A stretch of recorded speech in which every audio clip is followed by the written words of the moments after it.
Royal drama watchers were quick to notice a newly released formal photograph of the British royal family. In the image, most members are dressed in muted, neutral tones, but Kate immediately draws the eye in a bright, vivid outfit.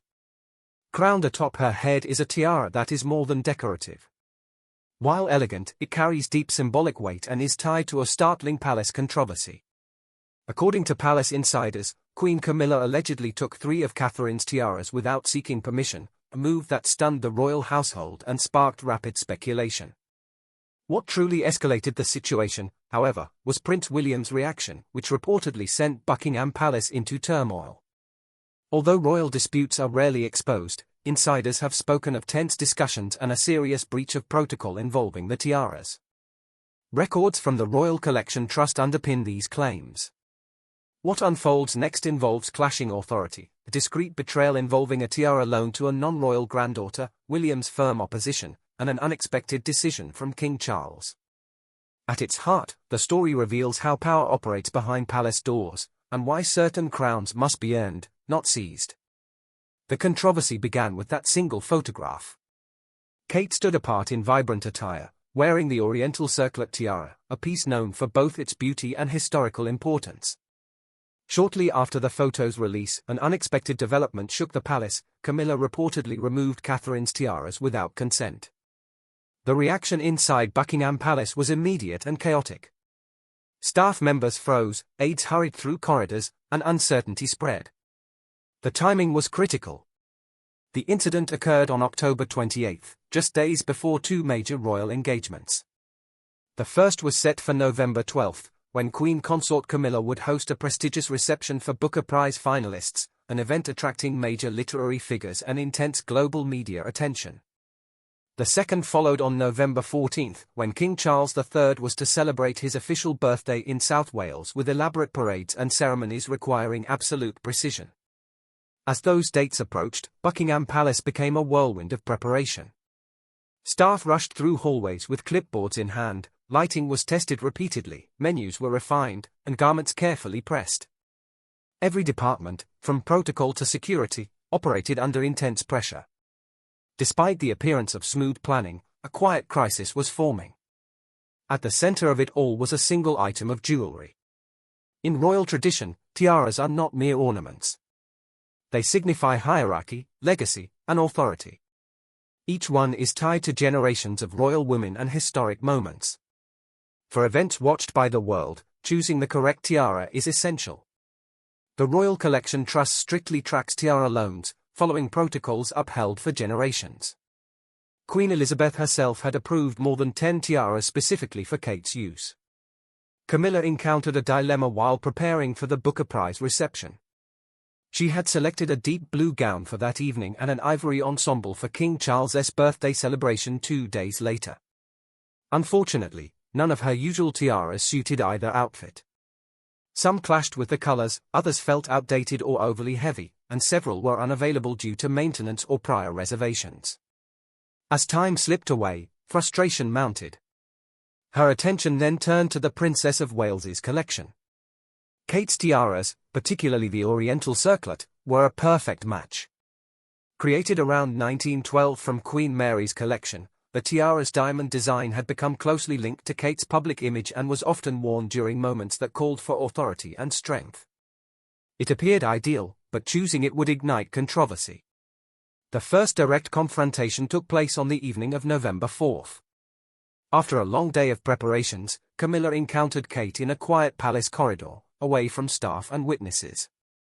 Calm yet firm, Camilla mentioned that she knew Kate possessed the Oriental circlet tiara and stated it would be ideal for the upcoming events. Caught off guard, Kate responded politely, explaining she had planned to wear it herself and had future engagements with outfits designed specifically to match that tiara. Camilla's expression hardened. She remarked that Kate owned plenty of jewelry and didn't need that particular piece at the moment. Kate maintained her composure, stating that the tiara had been given to her and that her wardrobe plans had been made respectfully around it. The exchange quickly grew tense. Camilla accused Kate of seeking attention and reminded her of her position as queen. When the crown required something, she said, compliance was expected without debate. Kate replied firmly that the issue wasn't about attention, but about preparation and mutual respect. Camilla stepped closer, lowering her voice, and told Kate she needed to understand her place, emphasizing that everything within the palace existed because of the crown, and that she alone decided what the crown needed. A heavy silence followed. Pale but resolute, Kate said she would make arrangements before walking away, leaving the corridor thick with unresolved tension. By the next morning, whispers filled Buckingham Palace. Staff exchanged cautious glances and spoke in hushed tones, sensing something serious had occurred.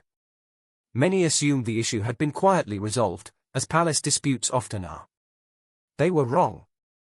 Just before midday, Camilla's personal security officer arrived at the royal jewelry vault without prior notice, accompanied by her senior designer and 2 palace officials.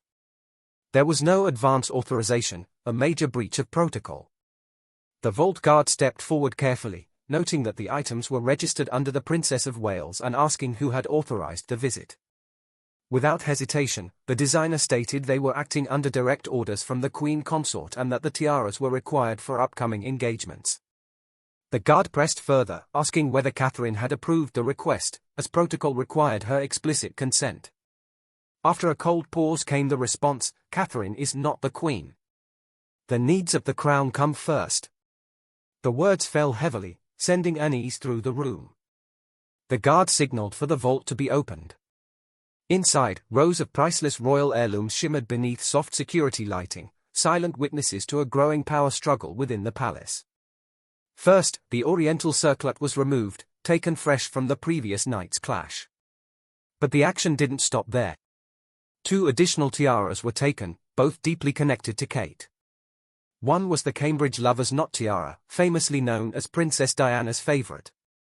Originally remodeled in 1913 for Princess May, it had become a modern homage worn by Kate. The second was the Lotus Flower tiara, a lighter and more graceful piece that Kate had chosen for important formal occasions. All 3 tiaras were officially recorded as temporarily withdrawn under Camilla's authority and swiftly taken away for her styling session. To palace insiders, this action did not feel like a request, it felt like a declaration of dominance. This marked Kate's breaking point. At 4:30 p.m., Catherine received urgent and troubling news while sitting in her private sitting room.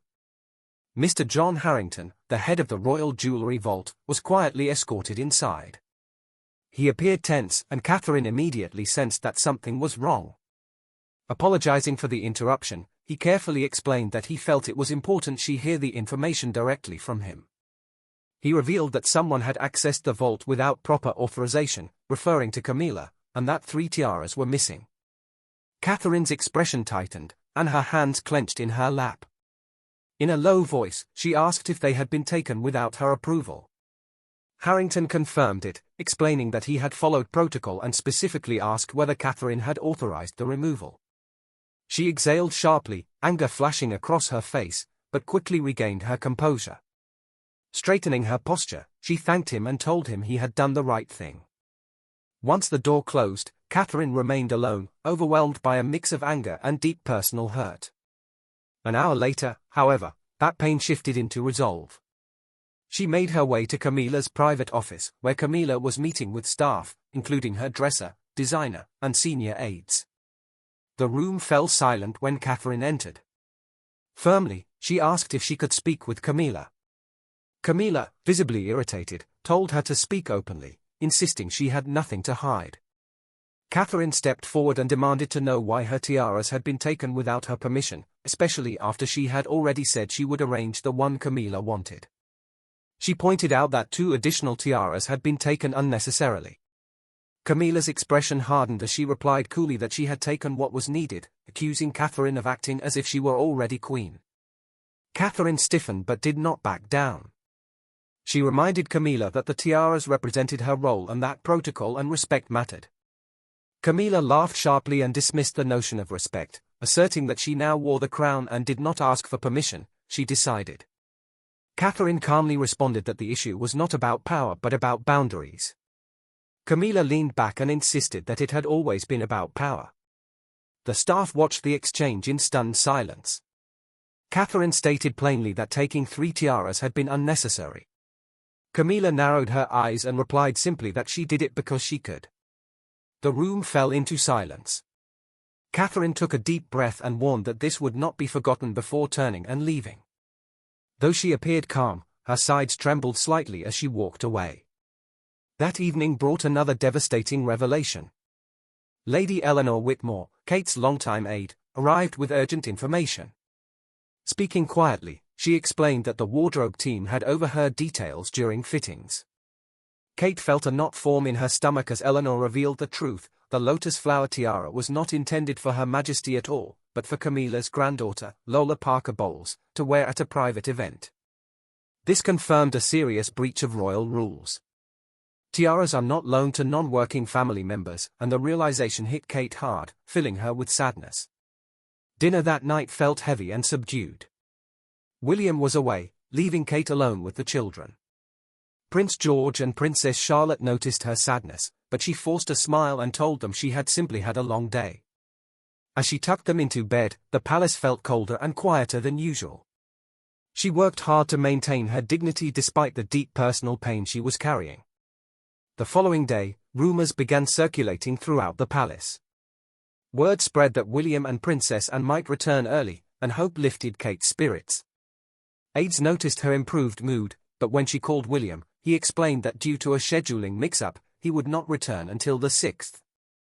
Her brief happiness faded. As the night dragged on, the morning of November 7th finally brought change. William and Princess Anne returned after meeting with the king. Relief swept through the palace as the children ran to greet him. For the first time in days, Kate smiled genuinely, her heart easing after the long separation. Later that evening, after dinner, and once the children were asleep, the palace grew quiet. The staff departed, leaving the halls still. William and Kate retreated to their private room. When the door closed, William immediately noticed her tense posture and exhaustion. Gently, he told her she didn't look well and asked what was wrong. She tried to brush it off, but he moved closer, insisting that something had clearly happened. Taking a deep breath, she sank into the sofa, her hands fidgeting as she stared at the floor. Finally, she told him that while he was away, something had gone terribly wrong. William urged her to continue, and she shared everything. She described the sudden demands, being dismissed abruptly, and how her dignity had been diminished in front of staff. This time, it wasn't just about her, it involved 3 people. She spoke about a piece she had worn that symbolized restraint and quiet strength. Tears streamed down her face as she spoke. William remained still, listening intently, though anger burned inside him. Quietly, he told her the treatment was unacceptable. She responded that they were trying to erase her. When he asked her to explain, she spoke about the deep meaning of the tiaras. The Oriental circlet symbolized trust from the past. The lover's knot honored Diana's legacy. The lotus represented renewal during times of stress. Looking up through her tears, she told him that those pieces told her story, and now they had been taken from her. William held her hands firmly and told her it wasn't just about the jewelry. She agreed softly. He assured her that this would not end there. She replied that she wasn't seeking conflict, only the respect she deserved. William pulled her into a protective embrace and admitted he regretted not being there. She reminded him that what mattered was now. Though they finally felt a sense of peace, William's expression remained distant, knowing the silent battle was far from over.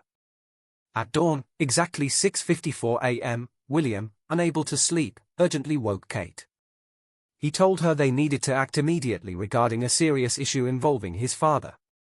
They dressed quickly, Kate hoping to avoid further conflict while William insisted they must speak up. Walking down the quiet hallway to King Charles's chambers, they were met by a surprised secretary. After a brief wait, Charles arrived and immediately sensed something was wrong. William explained that there had been a protocol breach, 3 tiaras had been removed from the vault without Kate's permission, with Camilla approving the action. Charles agreed the matter required investigation and later confronted Camilla. Though she defended her actions as being in the institution's interest, Charles insisted the tiaras be returned. Hours later, confirmation arrived that the tiaras were secured. Soon after, Kate appeared at a state banquet wearing the Oriental circlet, a quiet but powerful reminder of dignity, boundaries, and respect. What do you think of William's handling of the situation? Share your thoughts below. If you support Team Kate, like and share this video, and subscribe for more royal updates.